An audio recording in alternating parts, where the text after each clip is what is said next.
잠시 기도드리겠습니다. 사랑과 은혜가 많으신 하나님 아버지, 주님께서 우리를 지극히 사랑하여 주셔서 우리를 지도자로 세워주시려고 또한 이렇게 모이게 하여 주시고 하나님의 말씀에 대해서 함께 묵상하고 나누게 하여 주심을 감사드립니다. 말씀을 나눌 때에 전하는 자나 듣는 자 간에 피차 간에 은혜 있는 귀한 시간 되게 하여 주시었고 깨달음이 있는 시간 되게 하여 주셔서 모든 사람에게 우리에게 맡겨주신 모든 그 족속들에게 가르쳐 지키게 하기에 부족함 없는 그런 우리 모두 될 수 있도록 성령님 도와주시옵소서. 믿사오며 우리 주 예수 그리스도의 이름으로 기도드리옵나이다. 아멘. 성경이 신약과 구약으로 되어 있죠. 네. 그런데 이스라엘에서는 유대인들은 신약을 인정을 안 해요. 왜냐하면 예수님을 한 선지자로 보기 때문에, 하나님으로 보지 못하기 때문에. 그런데 그래서 그들은 구약만 가지고, 그래서 이스라엘 유대인들에게 너희들이 그것을 구약이라 그러면 막 화낸다는 거예요. 왜냐면 그들한테는 신약이 없으니까, 그게 전부니까. 그렇다는 거예요. 그런데 예수님께서 그 구약 성경에 대해서 하신 말씀이 있어요. 우리 요한복음 5장 39절 함께 공독하겠습니다. 너희가 성경에서 영생을 얻는 줄 생각하고 성경을 상고하거니와 이 성경이 곧 내게 대하여 증거하는 것이로다. 예수님 말씀이에요. 그런데 그 당시에는 신약 성경이 없었습니다. 예수님 때에는. 그러면 이 예수님께서 성경이라고 말씀하시는 거는 구약 성경을 말하는 거예요. 구약 성경 오래전에 기록이 되어 있었으니까 그 성경이 다 예수님에 대하여 기록한 것이다 라고 예수님이 말씀하시는 거예요. 우리가 성경을 열심히 읽습니다. 그래서 뭐 누구는 백독했다, 누구는 요한계시록만 천독했다, 이렇게 어떤 자부심을 가져요. 그런데 그냥 문자적으로 있는 것은 로고스입니다. 로고스. 이것이 우리 안에 들어와서 깨달음이 있음으로 말미암아 성령께서 조명하여 주셔서 깨달음이 있을 때 그게 레마로 되죠. 그 레마로 되면 그 깨달음에 의해서 그 말씀이 우리를 끌고 갑니다. 그래서 말씀이 우리를 인도해요. 말씀대로, 깨달음대로 우리가 행동을 하기 때문에. 우리 사람은 머리로 아는 대로 행동하지 않습니다. 마음이 끄는 대로 행동합니다. 그래서 욕심이 굉장히 조심해야 되는 이유가 뭐냐면 머릿속에 욕심이 있지 않아요. 마음에 있어요. 그래서 이 마음이 끌고 가니까 욕심에 의해서 끌려다니면서 죄를 짓는 거예요. 그래서 야고보서 1장 15절에 욕심이 잉태한 주 죄를 낳고 죄가 장성하여 사망을 하느니라 하는 것이, 우리 인간은 마음이 끄는 대로 행동하게 되어 있습니다. 머리로는 알면서도 아는 대로 행동하지 않아요. 많은 걸 알면서도. 그래서 그러면 이 성경이 예수님께서 나에 대해서 증거하는 것이다 그랬는데 100독을 해도 200독을 해도 그냥 문자적으로만 읽으면요 예수를 찾을 수가 없습니다. 그래서 여러분들은 다른 모든 사람들을 이렇게 가르쳐 지키게 해야 할 그러한 지도자들이기 때문에 이 신학을 해야 되는 이유는 그냥 문자적으로 열심히 읽어도 내용은 알죠. 내용은 홍해가 갈라졌구나, 그래서 건넜구나. 그런데 신학적으로 보면 홍해 건넌 것을 세례라고 하고, 반석을 지팡이로 반석을 치니까 물이 나왔구나, 그래서 사람은 물을 먹어야 사니까 물을 마셨구나, 광야에서. 근데 그 반석을 그리스도라고 그러고, 이러한 그 연결고리를 성경에 있는 것을 문자적으로 보면 잘 이해를 못하고 넘어가는 경우가 많이 있어요. 그래서 100독을 해도 200독을 해도 내용에 대해서는 다 알아.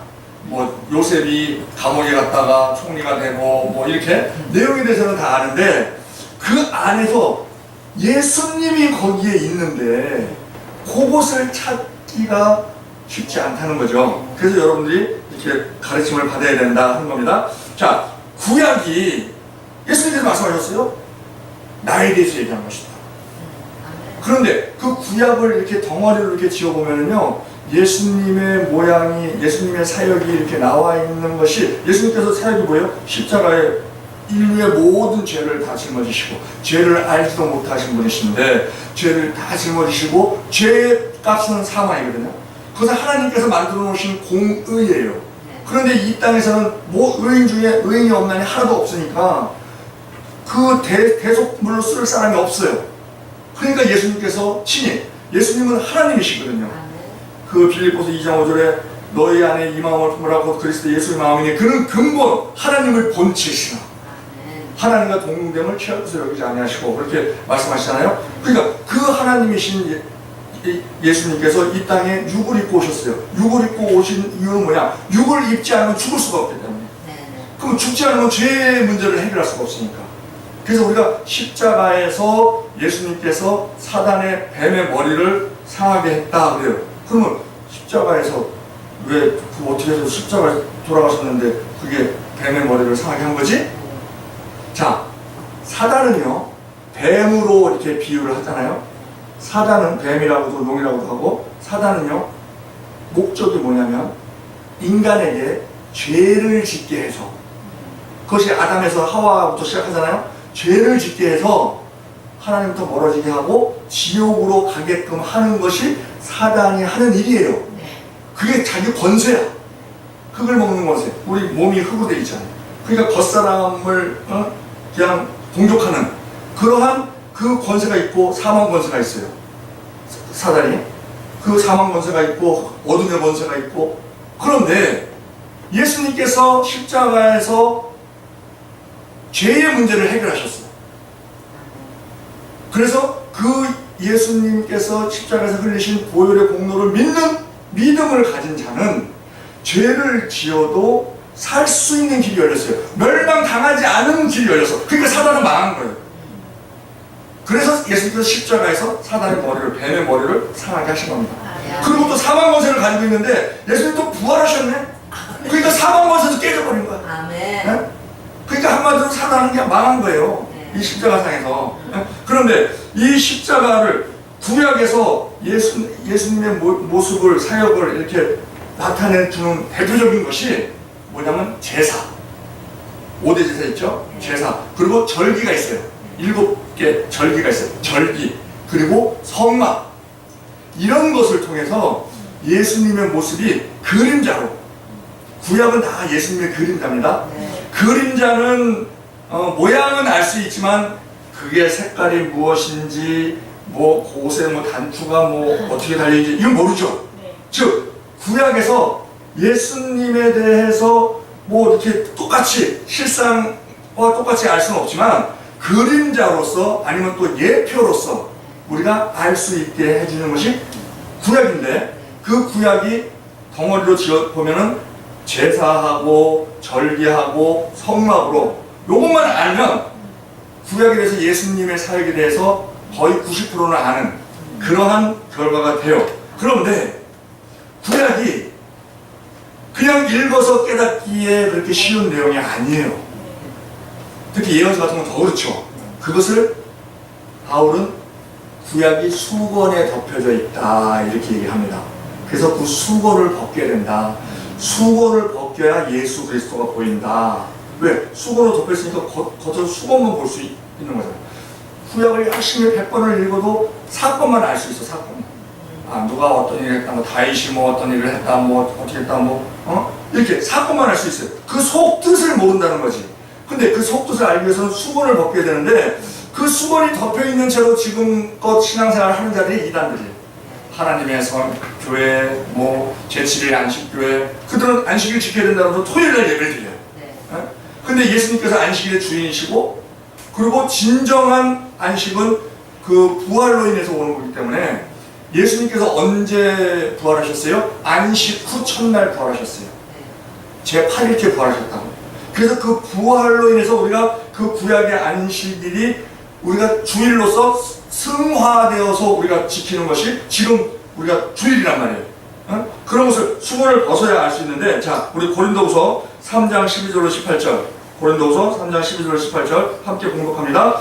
우리가 이 같은 소망이 있으므로 담대히 말하노니 우리는 모세가 이스라엘 자손들에게 장차 없어질 것의 결국을 주목하지 못하게 하려고 수건을 그 얼굴에 쓴 것 같이 아니하노라. 그러나 그들의 마음이 완고하여 오늘까지도 구약을 읽을 때에 그 수건이 벗겨지지 아니하고 있으니 그 수건은 그리스도 안에서 없어질 것이라. 오늘까지 모세의 글을 읽을 때에 수건이 그 마음에 덮었도다. 언제든지 주께로 돌아가면 그 수건이 벗겨지리라. 주는 영이시니 주 영이 계신 곳에는 자유함이 있느니라. 우리가 다 수건을 벗은 얼굴로 거울을 보는 것 같이 주의 영광을 보매 그와 같은 형상으로 변화하여 영광에서 영광에 이르니 곧 주의 영으로 말미암음이니라. 자, 모세가 하나님을 만나고 시내산에서 하나님을 만나고 내려올 때 얼굴에서 광채가 났어요. 광채가 나니까 막 사람들이 와 그랬죠.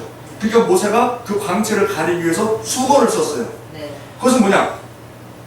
이거 하나님의 광채인데 인간으로 하여금 자기가 하나님의 그 영광을 가로채는 그런 일을 하면 안 되잖아요. 그래서 수건을 가린 것이고, 그런데 그것을, 그리고 또 하나는 뭐냐? 지금 내가 이렇게 얼굴에서 빛이 나지만, 반사체로 빛이 나지만, 지금 인간에게 있는 이것은 영원한 것이 아니다. 그러니 영원한 것에 마음 뺏기지 말고, 오직 영원한 하나님을 바라봐라. 그런 마음에서 자기를 가리는 거거든요. 그래서 영원하지 않을 것을 보지 못하게 하기 위해서 수건을 가렸다. 그러는데 구약에 수건이 덮여 있으면 예수 그리스도를 못 본다는 거예요. 그래서 그 수건을 벗겨야 예수 그리스도를 볼 수 있다 하는 겁니다.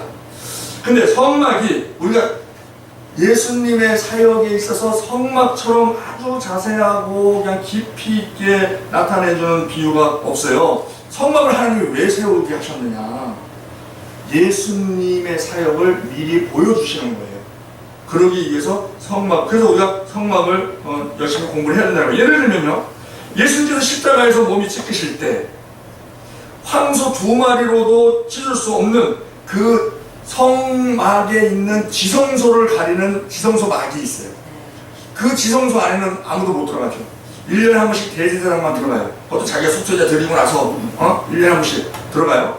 그런데 그 지성소 막이 예수님께서 숨을 거두실 때에 위에서부터 아래로 찢어졌어요. 그러니까 예수님의 죽음과 그 지성소는 뭐예요? 하나님을 만나는 데 있어서 아무나 못 들어갔었어. 근데 예수님께서 테텔레스타이 다 이루었다 그러시고 나서 숨을 거두실 때에 이제 누구든지 하나님께 나아갈 수 있고 하나님께 직구할 수 있고 직접 내 죄를 받을 수 있게 됐고, 또 우리의 기도에 있어서 소원이나 소망을 직접 기도할 수 있는 그러한 우리가 됨으로 말미암아 이제 지성소의 그 휘장이 의미가 없는 거예요. 그러니까 그것이 쫙 찢어지는 그런 것을 보고, 그로 인해서 우리가 지성소에 담대히 나갈 수 있게 됐다. 자, 히브리서 10장 19절로 20절 함께 봉독합니다. 그러므로 형제들아, 우리가 예수의 피를 힘입어 성소에 들어갈 담력을 얻었나니 그 길은 우리를 위하여 휘장 가운데로 열어놓으신 새롭고 산 길이요 휘장은 곧 그의 육체니라. 그러니까 그 휘장이 예수님의 육체라는 거예요. 그 예수님의 육체가 저 옆구리에 창이 찔려서 물방울을 다 쏟으실 때에, 즉 몸이 찢어질 때에 그때 휘장도 같이 찢어지더라 하는 것. 그 예수님의 죽음으로 말미암아 우리 하나님께 직접 나갈 수 있게 된 것, 그것을 상징적으로 휘장이 찢어져서 이제 지성소에 아무나 들어갈 수 있게 됐다 하는 것을 우리가 알게 합니다. 또 그 제사 보면 제사 5대 제사 있잖아요. 뭐 번제, 속죄제, 속건제, 화목제, 소제 이렇게 있는데, 자, 번제라는 게 뭡니까? 다 이 조각조각 짐승을, 흠없는 짐승을 토막을 내서 그걸 다 태우는 거예요. 그런데 그것은 죄인이 그렇게 죽어야 되는데, 죄인이 그렇게 그걸 끌고 죄인이 그렇게 죽어야 되는데 그 죄인 대신 그 짐승이 죽는 거잖아요. 그게 예수님께서 십자가에 못 박히신 그것을 강하게 보여주는 것이다 하는 것을 우리가 알 수 있습니다. 자, 절기로도 보면은요, 이스라엘에 7대 절기가 있어요. 7대 절기가 있는데, 제일 먼저 그 출애굽하기 전에 하나님께서 나타나셔서 그래요. 오늘을 1월 1일로 삼아라. 그렇게 정해주세요. 그동안의 날짜를 다 무시하고. 그래서 지금 유대인들은 달력이 3개예요. 종교력이 있고, 유대력이 있고, 그 다음에 태양력, 우리 세상에서 우리가 쓰고 있는 거, 그게 있고, 여기 다 달라요. 그래서 하나님께서 말씀하신 그날부터 열흘 후에 1년 된 흠없는 양을 딱 갖다 놔라. 그래요. 그리고 4일 후에 잡아라. 그래요. 그런데 흠없는 1년 된 숫양을 갖다 놓으라고 해요. 흠없는, 이게 예수님, 우리가 6월절 어린 양이라고 하잖아요. 예수님을. 자, 흠없는 1년 된 숫양.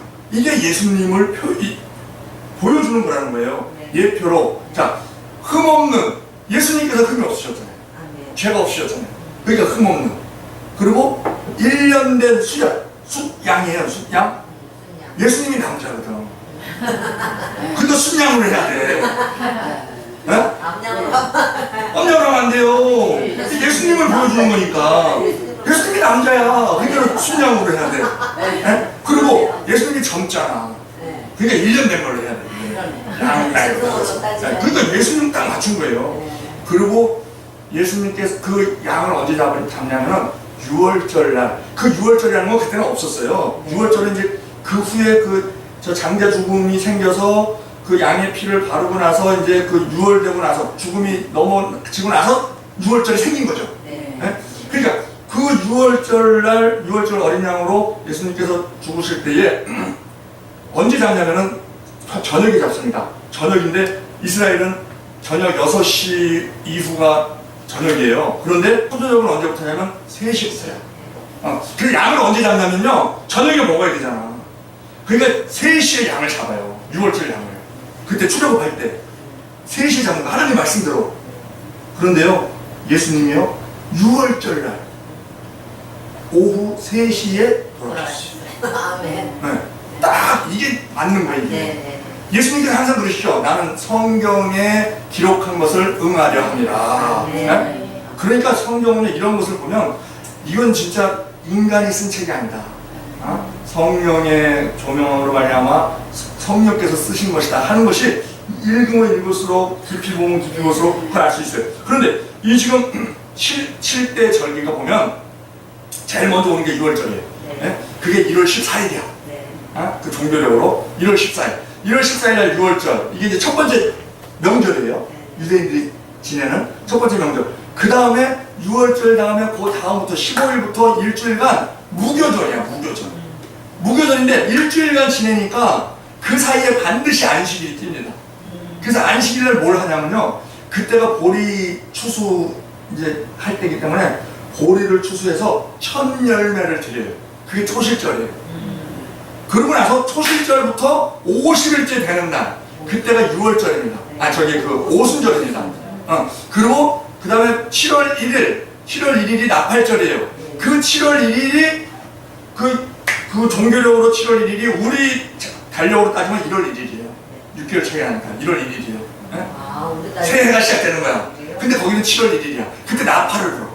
나팔절이라고 돼요. 그리고 7월 10일 날 대속죄일, 1년에 한 번 있는, 1년에 한 번 그 대제사장이 지성소에 들어가는, 이스라엘의 모든 민족의 죄를 용서받는 그 일을 위해서 지성소에 들어가는, 그게 7월 10일이에요. 그리고 7월 15일 날 마지막 절기인 그 장막절이 있어요. 장막절이라고도 하고 수양절이라고도 하고 또한 그 초막절이라고도 하고. 그러면 이제 절기가 끝나는 거예요. 그런데 이것이 예수님의 사역과 어떻게 관계있느냐? 6월절 예수님 십자가 사건, 그게 나타나는 거고. 그 다음에 무교절이에요. 무교절은 누룩 없는 떡을 먹으라고 하잖아요. 그 누룩이 뭐예요? 누룩이 영적으로는 죄거든. 그러니까 우리의 삶이 이제 죄 없는 삶을 살아야 된다. 그렇게 정의의 삶을 살아야 된다. 그리고 초실절은 뭡니까? 초실절은 부활의 첫 열매 되신 예수님의 부활을 나타내는 거예요. 그러고 나서 예수님 부활하시고 나서 50일 후에 성령이 강림하셨잖아요. 오순절에. 그게 오순절이에요. 77절이라고도 하고 오순절이라고 하고. 그러고 나서 이제 나팔절은 뭐냐? 나팔절 날 나팔 불면 예수님이 재림하신다. 그래서 재림으로 보기에는 좀 이 타임이 안 맞아. 왜? 다음에 10일 날 대속죄일이 있거든. 예수님 재림하고 나서 속죄한다는 거는 말이 안 되잖아. 그 전에 다 속죄가 돼야지. 그러니까 이 나팔절은 어떻게 보느냐? 우리가 나팔을 열심히 불어야 돼. 그게 뭐예요? 복음전. 우리가 나팔수잖아요, 나팔수. 멸망이 다가온다. 그러고 막 나팔을 막 부는. 그거 이제 열심히 전도하고. 그러고 나서 7월 10일 날 이제 대속죄일인데, 그 대속죄일 날은요, 우리가 6월절 어린 양에 의해서 우리의 원죄와 자범죄가 다 청산을 받습니다. 용서를 받습니다. 회개를 받아요. 죄 없는 자가 돼요. 그런데 그러고 나서 우리가 예수를 믿으면 죄 없는 자가 돼요. 의인이 돼요. 칭의. 그러고 나서 하나님께서 바로 이렇게 들어 올리시는 것이 아니고 이 땅에 놔둬요. 이 땅에서 살아. 근데 이 땅의 임금이 막이고 죄악된 세상이에요. 그러니까 살다 보니까 우리가 본의 아니게 마음은 원이로되 육이 약하여 무슨 먼지들이 묻어. 여러분, 그러면 이제 그것을 우리는 어떻게 처리합니까? 회개로 처리하죠. 회개로. 그러니까 6월절 때 원죄와 자범죄를 다 청산받아요. 6월절 어린 양에 의해서. 근데 그동안 살면서 또 죄를 지어. 그것을 대속죄일날 아사셀 영소로 그 죄를 또 씻는 거예요. 우리가 보통 보면 목사님들 설교하실 때에 아사셀 양이래. 다 아사셀 양. 근데 성경은 분명히 기록되어 있어요. 아사셀 영소라고. 왜? 원죄 자범죄 우리가 사함받는 6월절 어린 양과 자범죄를 처리하는 영소는 다른 거예요. 왜 영소가 필요해요? 우리가 영소 짓을 했거든. 들이받고 그러니까 영소 갖고 이제 사함을 받는 거예요. 근데 아사셀 영소를 2마리를 잡아요. 그래서 한 마리는 번제로 드리고 한 마리는 장로가 이렇게 이스라엘의 모든 죄를 안수해서 이거를 광야로 보냅니다. 아사셀에게 보내. 아사셀이 막이에요. 아사셀한테 온 죄니까 아사셀로 도로 보내는 거예요. 그러면 이제 이 양이 광야에 가서, 광야에 가면 어떻게 살아요? 굶어 죽고 뭐 햇빛 뜨겁고 그 아사셀 양 가는데, 그 영소 가는데 뭐 하나님께서 구름 기둥 안 해주시잖아요. 그러니까 이제 죽잖아. 그게 이제 아사셀 영소거든요. 우리 자범죄를 처리하는 거. 그런데 요즘도 그거 해요. 요즘도 그걸 해. 대속죄를 해. 유대인들이. 근데 요즘은 양을 이렇게 그냥 보내지 않는데 바뀌었대. 양을 보냈더니, 염소를 보냈더니 이 염소가 돌아왔어. 돌아와서 3일 후에 거기 이스라엘 시내에서 발견이 된 거예요. 그게 다 뒤집어. 이게 1년에 한 번 지내는 대속죄인데 이게 헛수고가 되어버렸잖아. 그게 와갖고 배고프다고 에에 하고 있는 거예요. 아사셀 영소가. 그러니 어떻게 해? 그러니까 지금은 그거를 이제 방지하기 위해서 장로들이 끌고 간대. 끌고 와갖고 저 광야로 가서 광야 나는 떨어져서 이제 떨어뜨린대. 근데 걔 떨어뜨리면 또 거기서 살아나면 또 거기서 살아난 영소는 또 얼마나 강하겠어. 또 찾아오지. 그러니까 다 발을 묶고 그러고 나서 떨어뜨린대. 그러면 이제 죽게 될 수밖에 없지. 그 아들도 그게 이제 우리 자범죄를 이제 처리하게 되고. 그러고 나서 수장절이요, 그 장막절, 그때가 이스라엘의 모든 농사를 다 이렇게 해서 알곡과 가라지를 가리고 창고에 드리는 그게 수장절이란 말이에요. 그런데 다른 절기들은 무교절도 일주일 하고 뭐 이렇게 다 일주일씩 이렇게 하는데 수장절은요 8일 합니다. 8일. 왜 8일 하느냐? 그게 마지막 절기거든요. 자, 우리가 하나님께서 그러죠. 베드로후서 3장 8절에 보면 사랑하는 자들아, 주께는 하루가 1000년 같고 1000년이 하루 같은 이 한 가지 잊지 마라 그래요. 1000년이 하루 같은 하나님. 자, 구약 시대가요, 아담이 생기고 나서 구약 시대가 4000년이에요. 그러면 하나님한테는 4일이야. 4일. 1000년을 하루같이. 네? 그러니까 4일이야. 그러고 나서 예수님 오시고 신약 시대가 2000년이에요. 그럼 이틀이야. 그럼 이제 6일이 지났어. 지금 이제 2000년 됐잖아요. 그러니까 6일이 지났어. 지금 우리가 말씀 지말이라고 그러죠. 6일이 지났으면 그 다음 날은 뭐냐면요, 안식일이에요. 안식일. 그래서 그 다음에 오는 게 천년왕국이에요. 네? 천년왕국. 천년이 하루잖아요. 그러고 나서 이제 무궁천국으로 백보자 심판을 하고 무궁천국으로 가는 날이 안식 후 첫날 8일째예요. 그래서 그걸 나타내는 것이 수장절을 8일을 지낸다 하는 것을 우리가 볼 수 있습니다. 자, 이제 성막을 이제 말씀드리겠는데, 성막은 우리가 이제 너무나 잘 알아요. 성막에 대해서 많은 말을 들었어요. 그런데 그것을 이제 복습할 겸 아니면 또 새로운 것을 더 첨부할 겸 해서 이제 함께 이제 나누는데요. 자, 성막이 이렇게 네모나게 생겼죠. 네모나게 생겼는데 문이 동쪽에 있어. 문이 동쪽에 있으니까는 이 우측은 북쪽이 되고 좌측은 남쪽이 되고 저 맞은편은 서쪽이 됩니다. 동쪽이 되는데 딱 성막에 딱 들어가면 성막들이 나오죠. 성막들이 나오면 거기에 번제단이 있어요. 예? 번제단에서 뭐예요? 왜 죄를 해결해, 죄. 예? 거기서 이제 번제 드리는 거잖아요. 속죄도 드리고 짐승을 태워서. 그러고 나서 번제단이 지나면 물두멍이 있습니다. 다른 것은 다 사이즈를 하나님이 정해주셨는데 물두멍 사이즈를 안 정해주셨어. 크면 클수록 좋아. 번제단에서 나의 원죄와 그 십자가의 예표거든요. 이 번제단이 나의 모든 그 원죄와 자범죄를 다 거기서 해결받아요. 그런데 성소에 들어갈 때 성소가 따로 있잖아요. 성소에 들어갈 때 거기서 걸어가는 사이에도 우리 마음속에 죄를 지을 수 있어. 미운 어떤 사람 갑자기 떠올라갖고 그 미운 놈도 그놈 죽지도 않네 뭐 이런 그런 말이 있을 수 있잖아요. 그럼 죄잖아요. 죄 있는 상태에서 성막에 들어가면 안 되잖아. 그래서 물통에 손을 씻는 거예요. 씻고 들어가는 거예요. 예? 씻고 딱 들어가면 우측에 진설병상이 있어. 그리고 떡상이 있고 왼쪽에 등불이 있어요. 그리고 가운데 그 분향단이 있어. 향을 피우는 분향단이 있어. 그리고 거기에 이제 막이 있고 거기 그 막을 지나면 지성소가 되죠. 지성소에는 법궤가 있죠.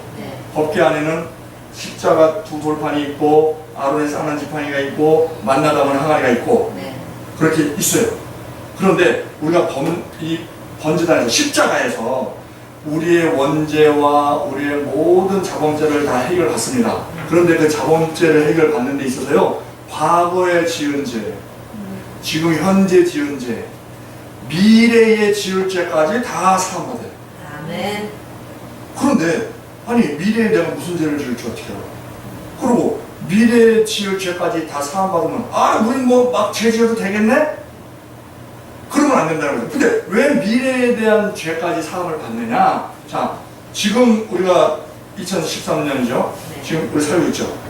그런데 앞으로 한 30년 후에 30년 우리 더 살게 돼 있잖아요. 응? 우리가 지금 천국의 여권은 나왔는데 천국 비자가 아직 안 나왔어. 비자가 있어 들어가거든. 그게 이제 그때까지 이제 살아요. 사는데 우리 사명을 다하기 위해서 사단을 심판하고 이웃을 인간을 구원하고, 그게 예수님 십자가에서 보면요, 예수님이 혼자 십자가에 달리신 게 아니고 두 강도가 있었어.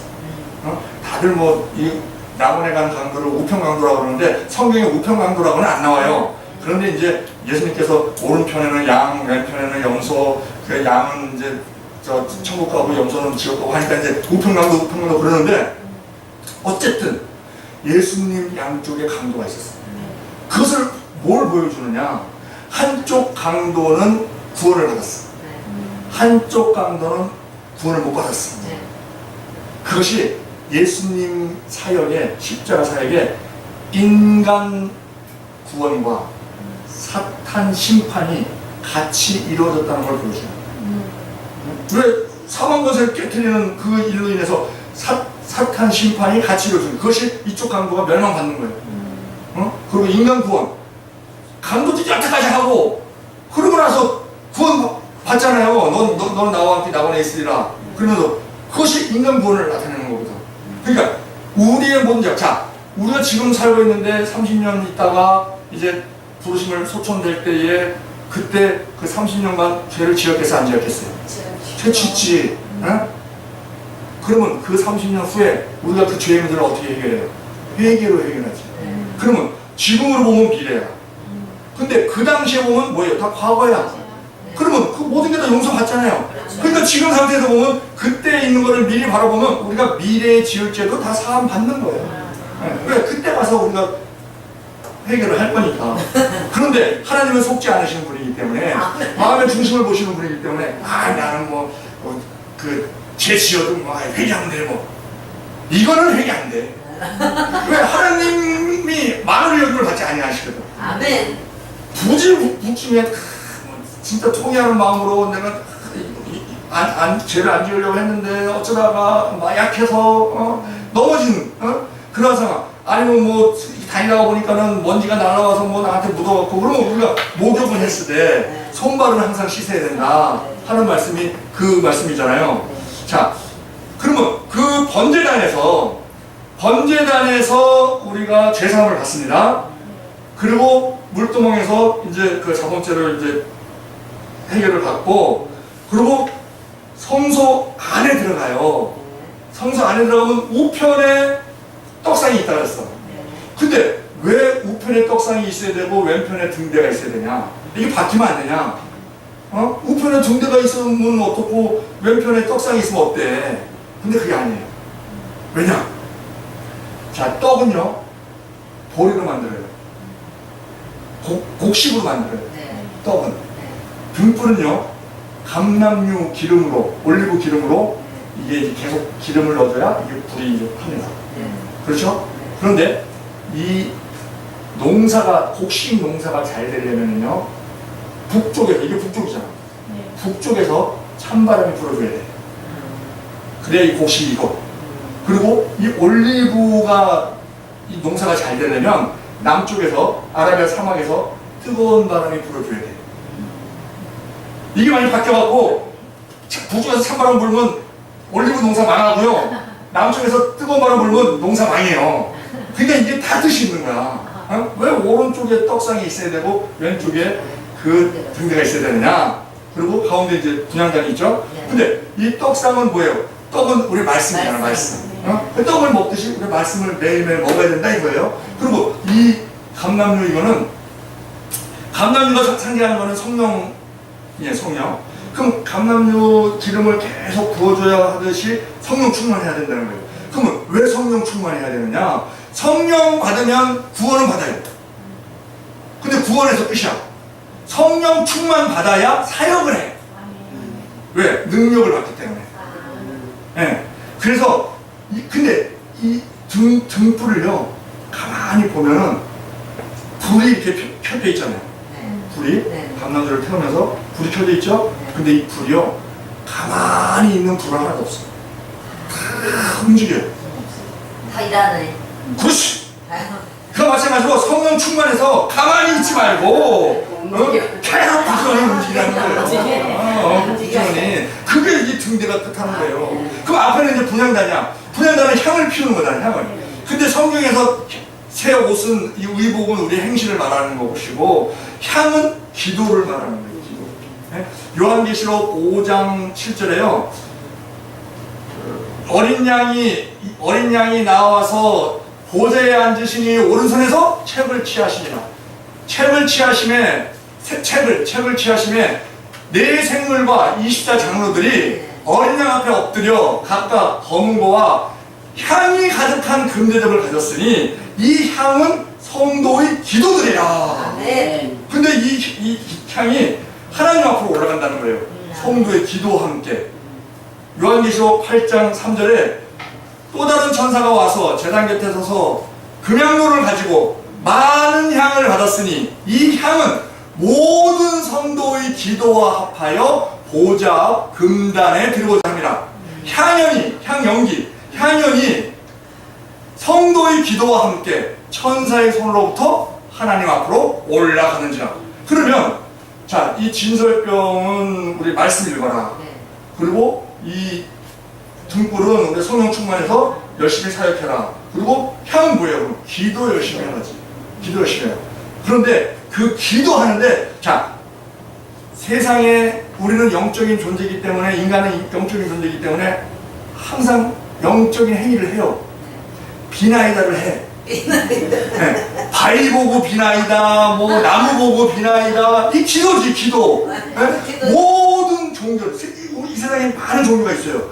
모든 종교에는 기도가 있습니다. 그때 보훈사 그거 있는데, 거기 강남에 도로공사를 막 거기 아센 그 건설공사라니까 거기에 크게 써놨더라고. 시끄러워서 기도를 못하겠다. 그렇게 기도해요. 열심히 해요. 막 밤새워서 해요. 벽다 보고. 모든 종교에는 다 기도가 있어. 그러면 그 기도를 어떤 기도를 해야 되느냐? 그거보다 중요한 것이 누구에게 해야 되느냐? 그렇죠. 아멘. 누구에게 해야 되느냐? 다들 대상이 있는데 누구에게 해야 되느냐 하는 거예요. 하나님께 해야 되죠. 아멘. 기도는 하나님께 해야 되지. 아멘. 응? 근데 그 기도할 때 성경은 그렇게 얘기해요. 빌립보서 4장 6절에 아무것도 염려하지 말고 오직 모든 일에 기도와 간구로 너희 구할 것을 감사함으로 하나님께 하리라. 아멘. 그리하면 모든 지역에 뛰어난 하나님의 평강이 그리스도 예수 안에서 너희 마음과 생각을 지키시라. 근데 감사함으로 하래요.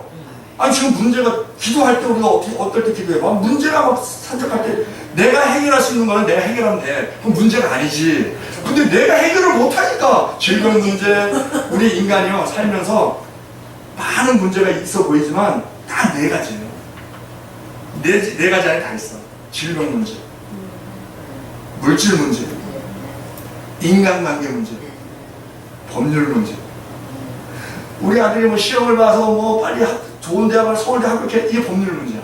왜? 몇 점 이상이 돼야 합격한다는 법이 있잖아.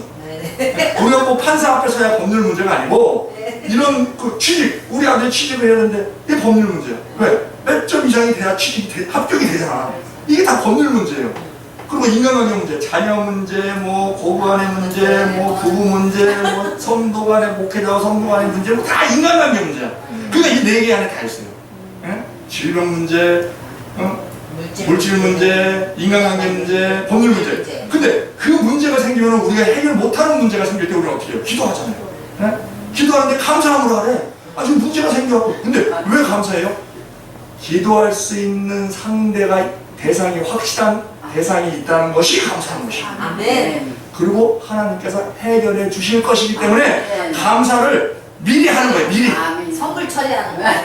그래서 선물 처리하는 거예요. 가을에서 하는 거예요. 어차피 감사할 거니까. 그렇죠. 어차피 감사할 거니까 감사함을 하는 게 아니라. 그러면 모든 지역에 뛰어난 하나님의 평강이 그리스도 예수 안에서 너희 마음과 생각을 지키시라. 우리가 왜 막 불안해요? 마음과 생각이 흔들리니까 그런 거야. 근데 평강으로 우리의 마음과 생각을 지켜주시면 모든 문제 다 끝까지 것이지. 문제될 게 하나도 없지. 자, 그런데 그 분양단이 기도하는 것인데 어떤 기도를 해야 되느냐 하는 것이 지금 이 출애굽기 30장 34절로 38절 나옵니다. 자, 함께 합독하시겠습니다. 여호와께서 모세에게 이르시되 너는 수압향과 나감향과 풍자향의 향품을 가져다가 그 향품을 유향에 섞되 각기 같은 분량으로 하고 그곳으로 향을 만들되 향 만드는 법대로 만들고 그곳에 소금을 쳐서 성결하게 하고 그 향 얼마를 곱게 찌어 내가 너희와 만날 회막한 증거계 앞에 두라. 이 향은 너희에게 지극히 거룩하니라. 내가 여호와를 위하여 만들 향은 거룩한 것이니 너희를 위하여는 그 방법대로 만들지 말라. 냄새를 맡으려고 이 같은 것을 만드는 모든 자는 그 백성 중에서 끊어지리라. 자, 향을 만들어서 하나님께 드리는 것인데 이 향이 뭐 소합향, 또 나감향, 풍자향 이걸 또 섞어서 또 거기다 유향을 섞어서 이게 아주 좋은 냄새가 나는 거예요. 근데 그것을 자기가 그것을 냄새를 즐기려고 만들지 말라는 거예요. 네? 이건 뭐냐? 기도할 때에 나만을 위해서 기도하지 말라는 거야. 자, 그러면 나를 위한 기도, 다 나를 위한 기도 하잖아요. 다 내 기도지. 내가 지금 급하니까, 예쁘고 석자니까 다 내 기도지. 그런데 우리가 의식적으로 그걸 하나님 편에 하는 기도로 바꿔야 돼요. 예를 들어서 내가 지금 17평짜리 다세에서 사는데, 빌라에서 사는데 답답해. 나도 30평짜리 아파트에서 살고 싶어. 근데 아파트는 너무 비싸. 근데 내 힘은 안 돼. 그 하나님께 기도하는 거야. 하나님은 전능하시니까. 하나님, 저희 장막이 너무 좁아요. 불편해요. 그러니까 아파트를 주시옵소서. 30평짜리 아파트를 주시옵소서. 이건 자기 기도야. 그렇죠. 에? 그런데 아파트는 갖고 싶어. 그러면 하나님 편에 기도를 해야 돼요. 어떻게 해야 되느냐? 하나님, 저희 이 17평짜리 여기서요 구역 예배를 드리는데요 너무 좁아요. 너무 좁아요. 너무 불편해요. 넓은 데서 구역 예배 드리고 싶어요. 그러니 아파트 주세요. 그러려면은요 말장난이 아니고 그러려면은 진짜로 이 17평짜리 다세대를 좁게 만들어야 돼. 그렇죠. 사람을 한 서너 명 데리고 예배하면 이 좁아요? 한 30명 막 전도하고 막 구성해서 30명을 만들어야지. 30명이 와서 예배드리면 좁지. 예? 안방에 한 15명 있고 거실에 뭐 한 10명 있고 뭐 이게 될 거 아니에요. 그 하나님 보셨죠? 너무 좁아요. 너무 좁아요. 그러니 넓은 데를 이렇게 해야지. 그게 하나님 편에 하는 기도예요. 근데 그 어쨌든 아파트는 내가 생기잖아. 아파트 주시면 내 거잖아. 그런데 우리가 하나님을 위해서 지금 우리가 촛대에서 볼 수 있듯이 부지런히 움직여야 된다는 거예요. 히스기야가 15년 연장 받을 때 머리를 벽을 쳐다보면서 뭐라고 기도해요? 하나님, 제가 하나님을 위해서 한 것이 있잖아요. 그걸 기억하여 주셔서 내 생명을 연장해 주세요. 뭔가 한 게 있어요. 근데 뭘 해요? 그 히스기야가 종교개혁을 했거든요. 그 중에서 대표적인 게 느후수단이라고 그 모세의 그 광야에서 그 노뱀을 장대에 다른 거, 그것이 이제 계속 신성시됐어요. 신성시되고 쭉 오면서 그걸 막 섬기는 거예요, 사람들이. 그러니까 히스기야가 뭐라 하냐면, 이건 느후수단이다. 이건 녹조각일 뿐이다. 부셔버려라. 가루로 만들어라. 그래서 물에 뿌려라. 이걸 했거든요. 그러니까 하나님을 위해서 한 거잖아. 그러니까는 하나님, 제가 하나님을 위해서 한 게 있잖아요. 진정으로 한 일이 있잖아요. 그러니까 그걸 기억하셔서 나의 수명을 늘려주세요. 우리도 기도할 때, 뭘 바랄 때, 우리가 뭘 하면 얼마나 하겠어요. 그런데 우리가 할 말이 있어야지. 아니, 최종적으로 하나님께서 너는 뭐 하다 왔냐? 그럼 뭐라 그럴 거예요? 뭘 하다 왔다고 얘기해야지. 열심히 뭐 전도했어요라든지 뭐 예배에 목숨 걸었어요라든지 뭐 성경 읽는데 아주 그냥 저는 아주 목숨 걸었어요라든지 뭐 한 게 있어야지. 그냥 글쎄요 뭐 했던가 이러면 안 되지. 놀다 온 것 같은데 이러면 안 되지. 뭐 치매 다니고 더 놀다 오고 이러지. 요즘 치매가 아주 다 이렇게 문제인데 치매가 유행병이. 그 치매냐 건망증이냐 분별하는 법이 있대요. 누가 이렇게 핸드폰을 안 갖고 왔어. 그래서 옆에 사람이 핸드폰 어디 있어요? 그러면 아차 안 갖고 왔네. 이건 건망증이야. 근데 치매는 어떠냐? 그 핸드폰 왜 안 갖고 왔어요? 그러면 치매는요 핸드폰이 뭐야? 이 치매야. 치매는요 과거를 잊는 게 아니에요. 지금 현재 게 안 들어오는 거예요. 지금 현재 게. 과거 건 잘 기억하고. 과거 같아요. 근데 지금 현재 게 안 들어오니까 자꾸 했던 말 또 하고 또 한 걸 모르고 또 안 했다 그러고 밥 금방 먹고도 안 먹었다 그러고 며느리한테 뭐 저것이 나를 굶겨주려고 막 그러는 거예요 막. 그 며느리들은 시어머니 앞에서 절대 상추쌈 먹으면 안 돼요. 왜냐면 상추를 먹으면 입이 뿔룩해갖고 눈이 작아져. 그럼 저것이 이렇게 작아지냐. 그러니까 혹시 여러분들은 며느리가 그렇게 먹더라도 아주 상추 때문에 그런 거지 날 때려보는 게 아니다 하는 걸 분별을 잘해야 돼요. 분별. 자 여기 보면은요 나감향, 자 소합향이 있고 나감향이 있고 풍자향이 있고 거기에 유향을 섞으래요. 우리가 여기 기도할 때 소합향 기도를 해야 되고요, 나감향 기도를 해야 되고요, 풍자향 기도를 해야 되고요, 유향 기도를 해야 됩니다. 그런데 그 기도가 뭐냐? 소합향은 치료제예요, 치료제. 이렇게 바르면, 피부에 바르면 치료가 돼. 즉, 우리가 치료하는 기도를 해야 돼. 나도 치료받고, 상대편 다 치료할 수 있는 그런 기도, 그게 소합향 기도예요. 하나님의 은혜를 구하는 기도. 그게 소합향 기도야. 그리고 나감향은요, 나감향은 조개 껍질을 갈아서 이 불에 구워서 향을 내는 거예요. 그럼 뭐냐? 나 자신이 갈아줘야 돼. 자기 부인이 확실하게 돼야 돼. 내가 주인이 되니까 사단이 나는 거예요. 예? 그래서 그게 중요한 말씀이기 때문에 마태복음 16장 24절, 마가복음 8장 34절, 누가복음 9장 23절 똑같은 말씀. 예수께서 무리와 제자들에게 이르시되 아무든지 나를 따라오거든 자기를 부인하고 자기 십자가를 지고 나를 쫓을 것이니라. 자기 십자가는요 고통입니다. 그런데요 십자가는요 나를 위해서 지는 게 아니에요. 예수님은요 예수님을 위해서 십자가 지신 게 아니에요. 다른 사람을 위해 지는 거예요. 그런데 다른 사람을 위해서 고통스러운 일을 하려면 어떻게 해야 돼? 내가 죽어야지. 자기 부인이 돼야지. 그것이 나감향, 조개를 가루를 만들어서.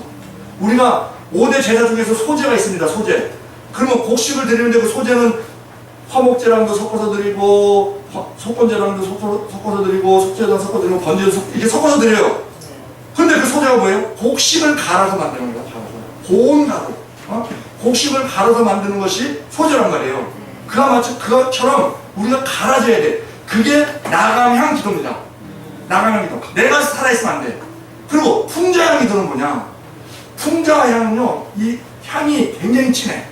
그래서 짐승들을, 곤충들을 근접하지 못하게 한대. 그러니까 우리가 쫓는 기도. 내 안에 독이 있을 때, 내가 막 억울한 소리를 들었다, 내 안에 미운 마음이 있다, 이게 다 쫓아내야 돼. 쫓아내야 되고, 사단이 우리한테 생각 집어넣고, 말 집어넣고, 자, 요한복음 13장 2절에 마귀가 벌써 시몬의 아들 가룟유다의 마음에 예수를 팔려는 생각을 넣었더니 그러잖아요. 사탄은 우리에게 계속적으로 막 가라지를 뿌려요. 우리 마음에. 왜? 사람이 마음에 끄는 대로 움직이니까. 마음에다 뿌려요. 그럼 그걸 다 쫓아내야지. 사탄이 접근하지 못하도록. 이 사탄은요, 짐승 형상을 하고 있습니다. 사탄의 영은 짐승 형상을 하고 있어요. 그래서 우리가 요한계시록에 짐승 나오고 막 그러잖아요. 그리고 천사들은 활동할 때 눈에 보이지 않잖아요. 영이기 때문에. 근데 천사들이 활동할 때 우리가 알 수 있는 것이 막 구름으로 같이 나타나고, 막 하나님은 딱 나타나실 때 하나님 혼자 안 나타나세요. 천사 천군들을 이렇게 거느리고 나타나시지. 그래서 거기에 나타난 증상이 뭐예요? 막 구름이 막 자욱하고 막 번개가 치고 막 이것이 천사들이 움직이는 것을 나타내 주는 거예요. 그런 자연현상이, 우리는 자연현상이라고 하지만 그렇게 나타내는데, 자, 그러면 우리가 이 짐승을, 나감향이 진해서 곤충도 쫓아내고 해충도 쫓아내고 짐승도 쫓아내요. 그와 마찬가지로 우리가 대접 기도를 해야 된다는 거지. 풍자향. 네. 풍자향은 우리가 대접 기도라는 거예요. 소합향은 치료를 위한 기도, 그러니까 은혜를 구하는 기도, 그 다음에 나감향은 나 자신을 가로대는 헌신하는 그러한 기도, 그리고 풍자향은 대접 기도. 네? 자, 짐승들이요, 싫어하는 게 또 뭐가 있냐면 쇠가 있어, 쇠. 금속을 싫어한대요. 금속 소리도 싫어하고, 맞아요. 금속 소리가 날카롭잖아요. 그 냄새도 싫어하고, 그래서 금속이 있는 데는 안 온대. 이 짐승들. 그러니까 우리 조상들이 그거를 어떻게 이용했냐면, 신부가 시집을 가는데 가마 타고 시집을 가는데 막 산 넘고 막 물 건너 가잖아요. 그러면 산 넘어 가다 보면 호랑이 나타날 수 있잖아. 그러면 호랑이 나타나면 어떻게 해? 그러니까는 그 가마에다가 방울을 하는 거야. 따란따란 소리 나게. 그럼 호랑이가 안 한다는 거야. 호랑이가 소를 잡아먹어요, 소. 그럼 소가 제사먹으로 이러잖아. 그러면 소를 이러면 안 되잖아요. 밤에. 그래서 그 소를 공격하지 못하게 방울을 하는 거야, 방울. 노방울을 하는 거야. 움직일 때마다, 소가 움직일 때마다 따란따란. 그러니까 호랑이가 배가 고파도 이렇게 소를 타면 나는데 쳐다보면 따란따란 소리가 나는 거야. 저게 뭐지? 그래서 접근을 못 하는 거예요. 네? 그래서 방을 달아놨어. 그렇죠. 네. 그거 호랑이 오지 말라고. 그거 폼이 아니에요. 그거 왜 달아놨겠어? 그리고 그 절이 산에 있잖아요, 산에. 밤 되면 늑대가 나타날 수도 있고, 또 호랑이 나타날 수도 있고, 그래갖고 풍경을 달아놓는 거예요. 바람에 그냥 흔들리면서 부딪히면서 따라따라 사방에다가 그 짐승 오지 말라고. 우리가요, 사탄의 영은 우리가 짐승의 형상으로, 짐승의 영으로 그렇게 이제 우리가 많이 비유를 하는데, 무당들이요, 구술할 때 어떨 때 구술하냐면, 이 집안이 뭐 안 돼, 뭐가 뭐 자식이 뭐 병에 걸리고 뭐 사고가 나고 뭐 그럴 때 안 믿는 사람들은 구술해요. 그 구술하는 이유는 뭐냐? 해코지하는 귀신이 있다는 거야. 그 해코지하는 귀신을 쫓아내야 돼. 그래서 무당들한테 반드시 있는 게 뭐예요? 방울이에요, 방울. 방울 열심히 힘들어요, 막. 이걸 쫓아내는 거야, 이걸 방울. 그 짐승 형상을 하고 있는 귀신이 금속 소리를 싫어하고, 그거 막 흔드는 거야. 그게 다 이유가 있는 거야, 이게. 네. 왜? 지금 그 타락한 귀신들이 지금 옛날 천사들이었잖아요. 하나님이랑 같이 있었어요. 그러다가 루시퍼를 따라서 3분의 1이 꼬리에 말려갖고 온 거 아니에요. 그러니까 하늘의 비밀을 다 알아, 이 천사들이. 왜? 그때 같이 있었으니까. 그러니까 거룩한 천사 3분의 2, 타락한 천사 3분의 1, 그 타락한 천사들이 다 알아요. 알기 때문에 우리가 그 물고기가 물질을 상징하는 걸로 이제 그렇게 표현이 되는데, 하나님께서 우리 인간을 만드시고 인간에게 그러셨어요. 공중의 새를 다스려라, 또 땅에 기는 모든 것들을 다스려라, 물속에 있는 물고기를 다스려라. 근데 우리가 어떻게 다스려? 만약에요 인간이 짐승을 다스릴 수 있을 정도 되면요 다 멸종했지. 호랑이까지 저거 박제 만들어야지. 호랑이 일로와 일로와 일로와. 이끌어 엎드려. 내가 팔로 칠 테니까 죽어줘. 저 다스리니까. 그러면 멸종 짐승을 다 없어져. 좀 생기대가 좀 좋다 그러면 다 없어져. 좀 이쁜 건 박제해다 놓고 아, 그렇지. 근데 뭐 독수리 멋있는 모습, 야 이리 내려와 이리 내려와. 내가 너 박제 만들게. 그러고 목표 들고 그럴 거 아니에요. 그러니까는 이것을 영적으로 볼 때 그 인간은 아니죠. 육지에 있는 동물들은 인권. 왜냐면은 우리가 사람을 표현할 때요, 저 돼지 같은 놈, 저 여우 같은 놈, 곰 같은 놈, 호랑이 같은 놈, 이렇게 동물을 비유를 해요, 사람을. 그리고 실제로 성경에서도 헤롯을 여우라고 그러고, 예수님도, 애굽의 바로를 악어라고 그러고, 막 그렇게 얘기하거든요. 그래서 그거는 인권, 인권. 그리고 공중의 새, 이거는 영권. 왜? 새가 마귀로 나옵니다, 마귀로. 이 땅에 떨어진 그 씨를, 길가에 떨어진 씨를 누가 먹어요? 새가 먹어요. 그리고 예수님도 그래요. 새는 마귀라고. 그러니까 또 공중거지 잡은 자가 누구예요? 그게 사탄이야. 그러니까 새를 다스리라는 것은 영권. 그리고 물고기를 다스려라.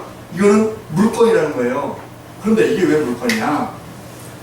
사람이요, 옛날에, 지금은 뭐 과학이 많이 발전했지만 옛날에 1차 산업 때 농업, 어업 뭐 이런 거 할 때 그때요 어촌이 제일 잘 살았어요.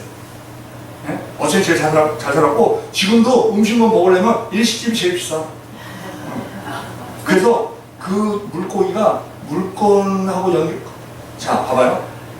예수님께서 성전사를 낼 때 베드로한테 뭐라 그러냐면요, 가서 호수에 낚시를 던져서 제일 먼저 올라오는 고기 입을 열어라. 그러면 거기에 한 세겔이 있을 것이니 그걸 가지고 와서 성전세가 반 세겔 시키니까 너와 나의 성전세를 내라. 물고기 입을 열어서 돈을 가져오라는 거예요. 그러니까 돈하고 물고기하고 관계가 있구나. 저 나무에서 따라하고 이게 아니야. 저 무화과에서 보면 저 돈이 걸려 있을 것이다. 뭐 이게 아니야. 저 땅을 파봐라. 그러면 거기 있을 거다. 이게 아니야. 물고기 입을 그러니까 그거를 귀신이 알아요. 그래서요, 개업집에 가면, 안 믿는 사람들 개업집에 가면요 부고를 문에다가 매달아요. 돈 들어오라고. 왜 다른 생선은 몸에 달잖아. 빈대니까. 바싹 마른 부고를 거기다, 그건 계속 놔도 되니까 그걸 다 걸어놓는 거예요. 그런 식으로 우리가 이 영적인 의미를 잘 알아야 되는데, 자, 이 풍자향이 쫓는 거란 말이에요. 그리고 유향은요 약방의 감초처럼 모든 향과 다 잘 어울려요. 그러니까 즉 유향의 기도는 뭐냐면 모든 사람과 화목하는 기도. 그런 기도를 우리가 유향의 기도로 그렇게 드려야 된다 하는 겁니다. 이제 자, 그래서 물두명 이제 그 성소에 들어가는데, 성소에 들어가고 그다음에 지성소에 이제 들어가면 거기에 법궤가 있어요. 법궤에 그 법궤를요 조각목으로 만들어라 그래요. 조각목으로. 그 조각목이 뭐냐면 아카시아 나무입니다. 근데 이 아카시아 나무는요, 아카시아 나무 있는 데는 다른 나무가 자라지 못해. 그리고 이게 막 지멋대로 자라갖고 이 아카시아는 다른 걸 만들지도 못해. 그게 우리의 모습이에요. 우리 멋대로 억세게 이기주의적으로 남 안 돌보고 나만 장군처럼 나만 그러다 문제병을 걸리면 어떡하라고. 나만 그게 조각목이거든요. 근데 그걸로 만들으라는 거예요. 그게 우리의 모습이에요. 그리고 법궤를 만드는데 뚜껑이 있잖아요. 그 뚜껑을 법궤 뚜껑이라고 안 그래, 성경에서는. 거기를 뭐라 하면 시은자 그래. 시은자, 은혜를 베푸는 장소다. 그 어깨 뚜껑으로 구름과 구름 사이에서 은혜를 베푸는 자이다. 그렇게 말씀을 합니다. 즉 우리를 용서해 주신다는 거예요. 그리고 만나다만 항아리. 이건 매일 먹어야 되는 말씀이죠. 그리고 아론의 쌍난 지팡이. 쌍난 지팡이가 뭐예요? 자, 지팡이, 죽은 지팡이에서 쌍이 났어. 이게 나타나는 게 부활이거든요, 부활. 죽은 가운데서도 다시 사는 거. 그래서 그 쌍난 지팡이, 부활 신앙을 가져라. 그리고 아론의 쌍난 지팡이가요, 언제 생겼냐면, 고라의 그 반역 때, 그때 참 그 제사장을 가리기 위해서 각 지파에서 지팡이를 다 놔두고, 그 다음날 가보니까 아론 지팡이에서만 싹이 났잖아요. 그래서 하나님께서 아론을 제사장으로 임명하시는 거구나. 그걸 알게 했잖아요. 고라의 반역 사건으로 생긴 것이 아론의 쌍난 지팡이입니다. 근데 하나님께서 그걸 거기다 두래요. 그리고 나는 모든 걸 용서하겠다. 즉 우리가 하나님과 대적하고 믿지 않는 게 뭐예요? 하나님한테 반역하는 거예요. 고라의 반역처럼. 그걸 다 용서해 주겠다 하는 그것을 나타내 주는 것입니다.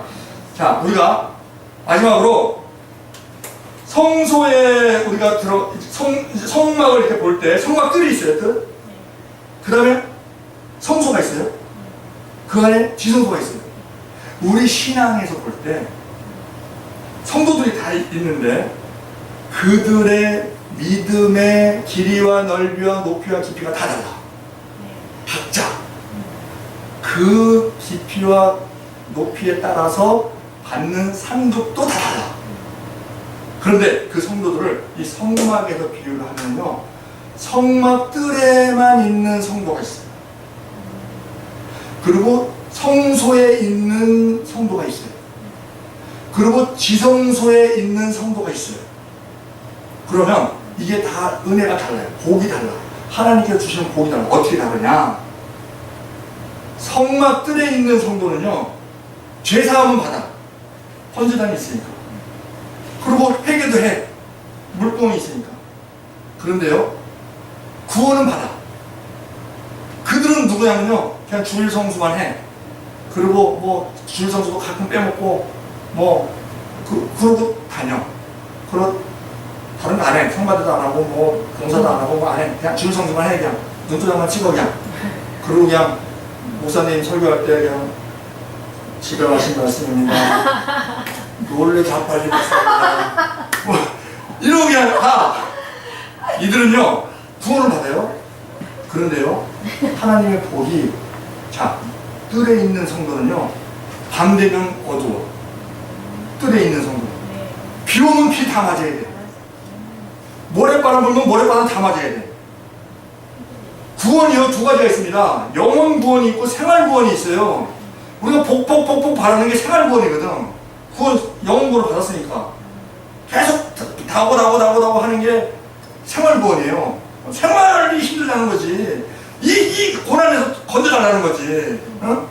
근데 그 생활 구원인데 이 뜰에 있는 마당 뜰만, 성전 뜰만 받고 다니는 성도는요 생활 구원이 없습니다. 밤 되면 어둡고 비 오면 비 맞고 다 해야 돼요. 그런데 성소에 들어가 있는 성도, 이 믿음 수준이 성소에 들어가 있는 성도는요 비 와도 비 안 맞아. 바람 불어도 바람 안 맞아. 밤이 와도요 등불에서 불이 딱 켜져 있어갖고 안 어두워. 생활이. 예? 그리고 배고프면 지설금 먹으면 돼. 이게 이게 성소 신앙이에요. 성소에 있는 성도예요. 그런데 이 성막 뜰에 있는 성도하고 성소에 있는 성도하고 차이가 뭐냐? 성막 뜰에 있는 성도는 그냥 들락달락만 하면 돼. 교회 들락달락 하면 돼.